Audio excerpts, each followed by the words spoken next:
Welcome to Porchlight Letters podcast, number 2582.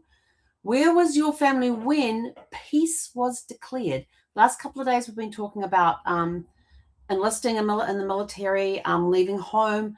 Today we're talking about when peace was declared.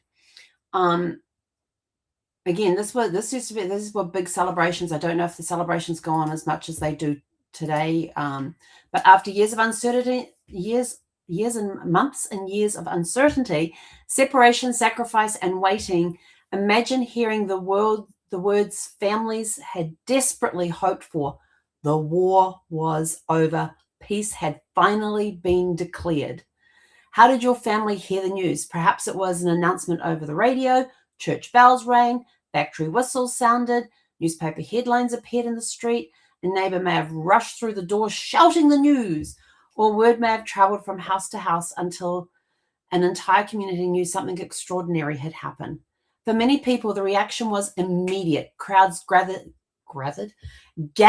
in town centers and streets. Strangers celebrated together. People sang, danced, waved flags, hugged one another, and filled public spaces that only hours earlier had been part of an ordinary day. After years of restrictions and worries, people finally had permission to celebrate. Yeah, there was a lot of restrictions put on people during wartime about things that they could no longer have because those supplies were needed for the war efforts. Everything was needed for the war efforts. So now those restrictions had now been lifted. But peace could bring complicated emotions too. For families with someone serving overseas, the war being over didn't mean their loved ones would be immediately walk through the front door. There could still be some weeks or months of waiting before servicemen and women returned home. Absolutely, because based on where they were stationed, and when the fighting actually stopped in the areas that they were in and the dangers had been lifted, they had to pack up everything and then get to transportation to come home. And for some of those, that was weeks on ships, especially if they're coming back home to Australia and New Zealand. If they're just going across between Europe and America, they would get there a little sooner, depending on if they were flying, if they were coming by boat, and then once they got by ship, sorry, I'm going to get told off for that one. If they came home by ship, did they then have to get on a train or a plane to get back to their hometowns? So there was a lot of stuff that had to be done before they could actually go home. For other families, someone would never be coming home. Peace may have brought enormous relief while also making their loss feel even more real. Around them, families were preparing for reunions while they were learning how to move forward without the person they had lost. And even after peace had been declared and it was announced the war was over, some of those people were still getting the visits or the telegrams to state that their loved one was not coming home, because it took that long for the news to catch up. And then there were the servicemen and women themselves. Where were they when they heard the news? Some were thousands of miles away from home. Did they celebrate with people beside them? Did their thoughts immediately turn to home? Did they wonder how soon they would be discharged and when they might finally be able to see their families again?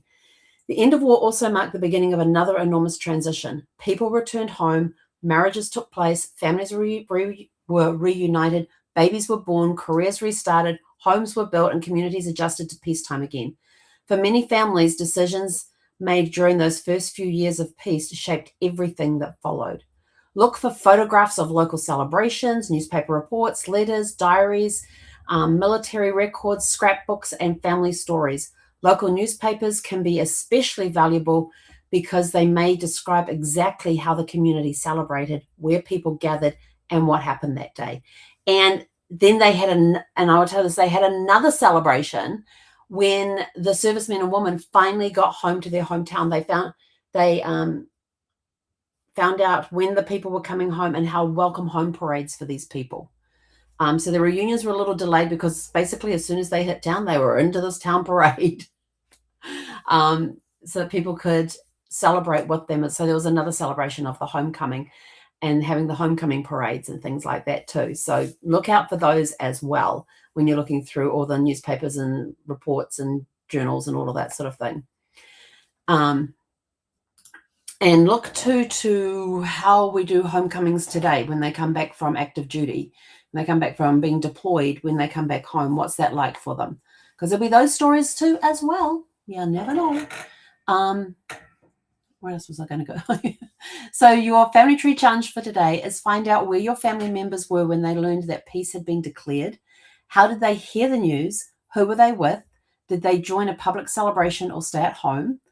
Was someone they love still serving overseas? Did they keep a newspaper, photograph, letter, or other memento from the occasion? Most importantly, asked what they remember feeling when they realized the war was finally over. History records date with history records. History. Just my brain's fritzing at the moment. History records the date peace was declared. Family history tells us what that moment felt like to the people who lived it, whether they were at home waiting for loved ones or if they were the loved ones who had been deployed overseas. Let us know in the comments below about the stories you uncovered. And with that, we are out of here. Go out, have a super fantastic sparkling day, and we'll catch you guys back here tomorrow evening at 7 p.m. Pacific because I have a call at 7.